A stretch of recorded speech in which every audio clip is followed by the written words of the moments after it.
We got to focus. Or Why? We have company. Oh, we do have company.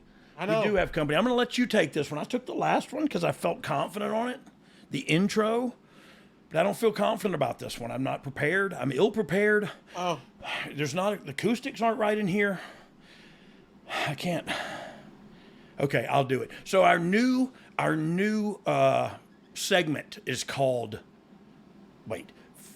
15 minutes of flame. And it's Oh, basically yeah. where we just talk about Nick Patrick's father when he worked as the Flame in Continental. No, but that's a great picture of me. I don't know if you want to throw that back up for a second for those who are watching. Pretty much just pointing at you and going, "Hey, how are you? See those braids? Hurt How many so earrings bad." do you have? Several. Couple of my nipples, too. Anyway, so Oh. I don't. I'm just kidding. Henry Godwin kicked him out at the same time. Now I got him pierced. So we do have 15 minutes of flame where we introduce and not introduce, but introduce to our audience maybe and interview an up and comer in the sports entertainment / pro wrestling industry. So an individual that has been making a name for himself around the southern. I was going to say hemisphere, but then I said, I don't even know what that means. I'm just being an idiot. I think we're in the northern hemisphere. Yeah. Yeah. See, so there. Right. But we I think let's just introduce him, shall we? I'm just procrastinating now. But from what I understand, we can have him all day if we need him. But it All is, day. ladies and gentlemen, Will Allday. Yes. Yes. What's up, boys? Thank you very much for having me.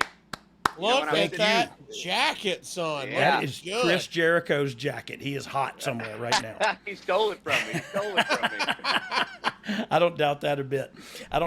So Will Allday, I was gonna say you're really making a name for yourself in the South, but it's where are you? Are you working all over the place?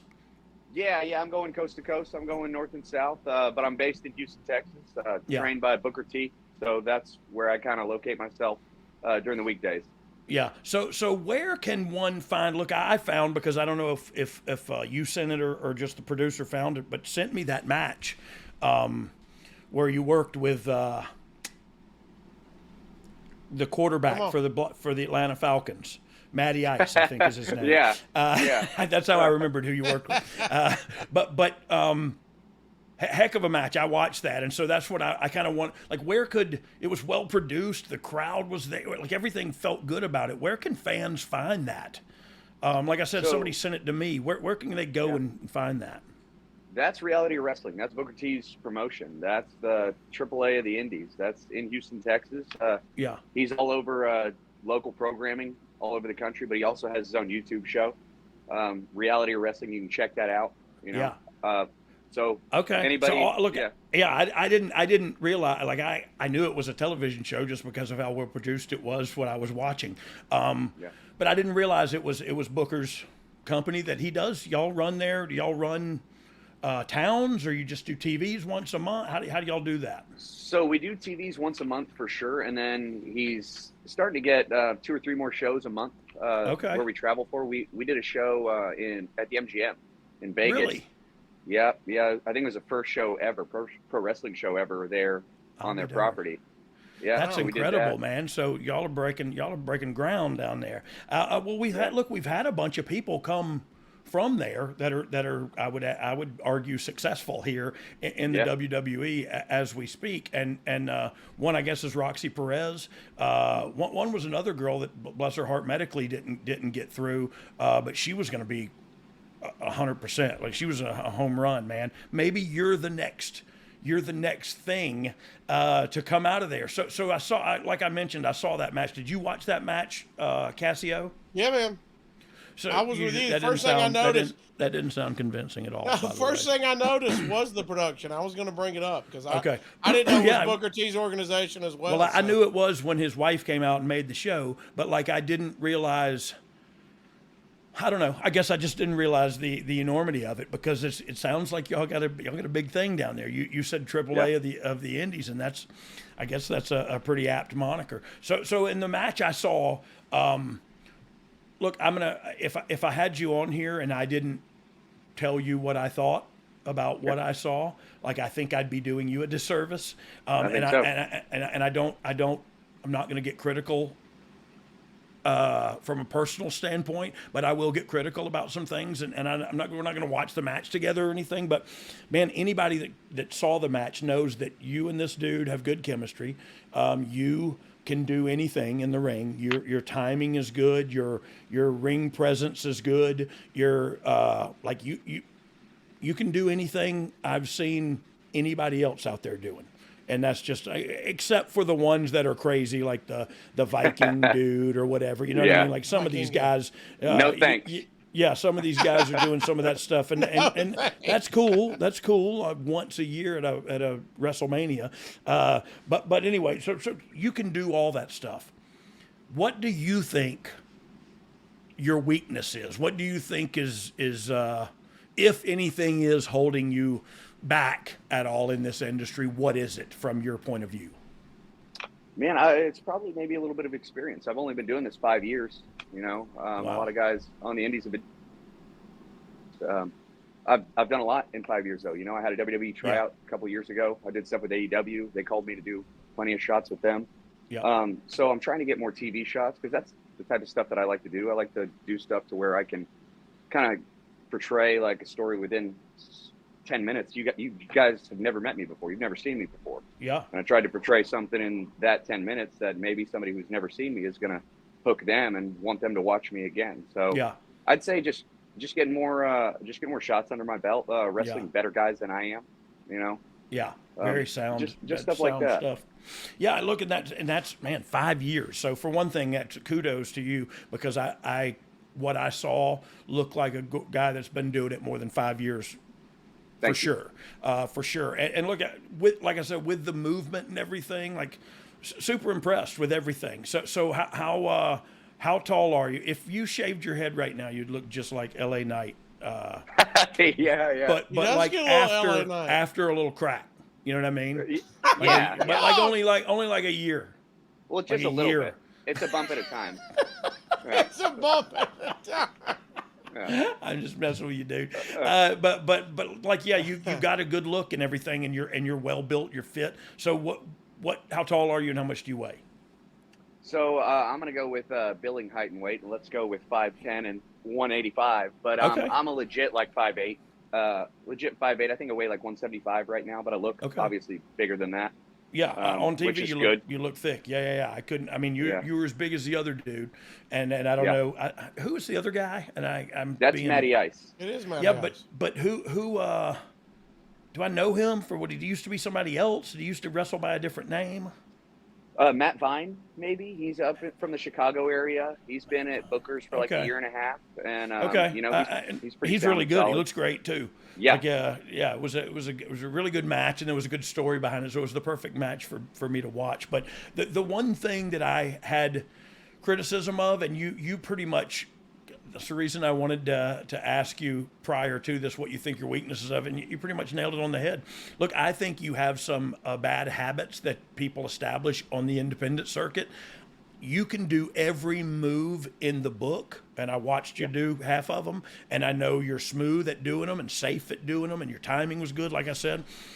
But I want to know, as a viewer, that you're in a physical confrontation. And so all I would ask for is more of a, rather than just popping to your feet and pointing to the guy, come on, while you're waiting for the next thing, or sell to the buckle and you're kind of looking for him to come and you gave him an elbow. Just make me believe you're hurt in between the stuff. Okay. You know what I mean? And it's just very... Yeah. It's there's a big, huge thing making its rounds right now, and it was the kid who Chavo Guerrero trained in the Iron Claw movie, and he told him, sometimes the moves between the moves are more important than the moves themselves. And my brother Brad used to tell me the exact same thing, and it's those things that I'm talking about. You can do every move in the book. I watched you do it, and I watched you do it well, by the way. Now I want to see... just the selling in between the things and selling accordingly. And look, always talked about this when talking about comebacks with the Usos or people taking comebacks. Take your time and land the stuff you want to land and make sure it's in there. And if you mess it up, get back on track. But sell in between everything. You know what I mean? That's the biggest thing. And look, it's everybody does it. And so it's not, I'm not talking to you and you ain't the Lone Ranger. Everybody today does it. It's because it's not real anymore, and we all know it, and everybody just says, okay, well, let's just walk through all these things. And I'm not saying you did that because you didn't, but you could improve on that aspect of your game. In between the physicality, sell. These are my two favorite words for a babyface. Sell accordingly. Sell accordingly. Whatever your... Like, even if it is your comeback, like you hit him with an elbow and you go back to the turnbuckle and you're going to turn and hit him with a boot or whatever you're doing, like even in between the elbow and now it has to be, I have to be able to see you really sell away, turn around, catch him by surprise with the boot or with the whatever. And it suspends my disbelief because it's a disconnect that I can't articulate when I see you waiting for him. I go, oh, they're just doing a spot. I'm not lost in this right now. You know what I mean? I'm not emotionally lost in this because I know they're just doing something. And it's a lot to ask because while I say that to younger guys like yourself, I also know that the work rate today is 4 times what it was when I was in the ring. You know what I mean? Like we weren't running like you guys were. So if you guys are. So I always say this, man, if you can meet me in the middle. You know what I mean? If you can just meet me in the middle, we're a lot closer together. You know what I mean? At the end of the day, and so it's just in between those things. Think about selling. You know what I mean? Absolutely. Sell accordingly. Also, people get like a spin kick to the chest and take a bump and come up selling their nose. Like sell accordingly. Where you get hit. Foot hitting. Sell where you get hit. They always drape their arms over the top rope. And do the hangman, and then they sell their neck. Really? Because your underarms look like it got hurt to me. So, and you mean to tell me you can't create that distance creatively selling your friggin' underarm the same way? You know what I mean? The same way as you would do it with your neck. And so it's just sell accordingly, man. Those are my 2 words. So hearing that, what do you think? I'm full of crap or what? No, I thought that before that, but. Now that good. Yeah. You're learning. No, now that I hear that, obviously that's sound advice. It's not the first time I heard it, but it's also not something that I haven't been working on either. Yeah. You know, so yeah, I can absolutely do that. I can always get better at doing that. That's all, man. You know, just focus on that part. And I'll tell you what, it helps you. You know, everybody talks about, everybody loves a good wrestling match where there's a bunch of cool moves, they pop and everything. But when you get emotionally invested, when you can, if you could, go back to meet me in the middle, if you could get those people who came to see you and know you and they're there every week or every month when you do it, if you can get them crying and chanting, like you had them there, you had them in the video I watched, you won the title or what was it you won? The Reality Wrestling Championship, Yeah, it was the championship. And so when you won, the people in that building were crazy anyway. They were hot the whole match, and it was really good. Like it really was. Like it was well done. And so when I saw that, I was like, okay, we got one here. What are your now? Are you still the champion there? Yeah, that was my first match back in months. That was actually the first time him and I have ever wrestled. And so really. First match back in a long time. Yeah, that was me coming back from a long injury. Wow. A shoot injury or you? Yeah. What'd you hurt? Yeah. I hurt my back. So I was out for a handful of months, and I was trying to do it the right way and rehab the right way before I got in and just did something half-assed. I don't ever want to do anything half-assed. Amen. Especially when it comes to your health. You know what I mean? And your ability to function and walk as a human. That's pretty important.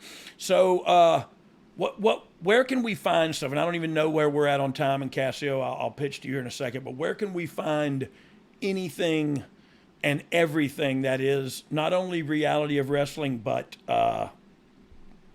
Will Allday? Well, you can go to any of my social media pages. It's the same handle. It's I am Mr. Allday.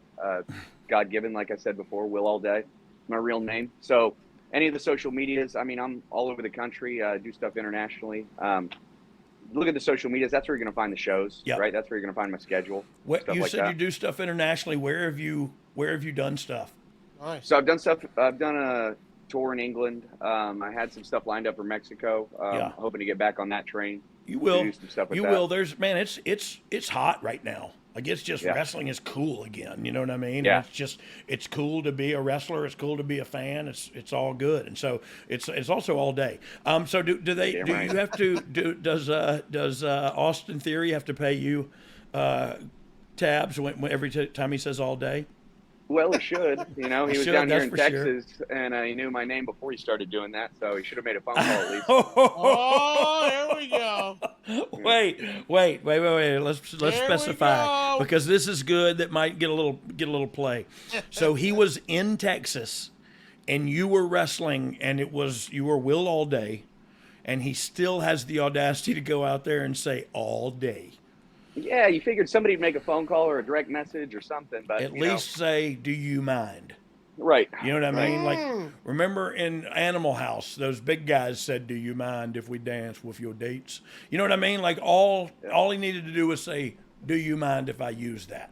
And now he's him and Grace and Walla doing Down Under, mate. Yeah. But so how old are you, Will? I'm 34. 34. Well, hey, look, that's not crazy right now. Crazier things are happening right now. So, Casio, you got any questions for Will? I don't know where we're at again on time. We're right up against the 15 minutes, but he told us where to find him. We watched, like you said, when you won the championship. Reality of Wrestling TV, episode 379. If y'all want to watch it. It's about 3 minutes in if you want to just skip to it, but I would suggest watching the whole episode. I wouldn't skip to it because the first of it sets it up. Yeah, it really tells the whole story. It sets up the emotion, which was between Booker T and his wife, and so that was an interesting play that I don't follow them, and I actually probably should, because I really enjoyed what I was seeing there. Great. It was some good old-fashioned wrestling angles, and the people in there were invested. And man, it felt good. It felt good, man. So is that the match you would tell people to go watch if they just wanted to watch something real quick, or would you tell them another one? I'd tell them to watch the next one. I'd tell them to come meet me at the next one. Yeah. Next one's always going to be better. Smart business. There we go. There we go, Allday. Yeah. Will Remember the name, Will Allday. Allday. Yes, Remember the name, Will Allday. He is the Reality of Wrestling champion. Yes, sir. Yes, sir. And we're gonna and like you said, this is the AAA of the Indies. So you ain't just the champion of PGCFW down there running at the bingo hall. I'm also the champion of that, though. I actually left town with their title. So if they give you a match, you definitely would. Yeah, I'd win it. That's for sure. But yeah. So I don't want you to undersell yourself. Apparently, you're not. You're Will Allday. And hopefully our paths will cross again soon, dude. I hope so. Yeah, I hope so too, man. It was a pleasure talking to you and a pleasure watching the match. So again, hopefully again we'll see you soon, dude. Any parting shots?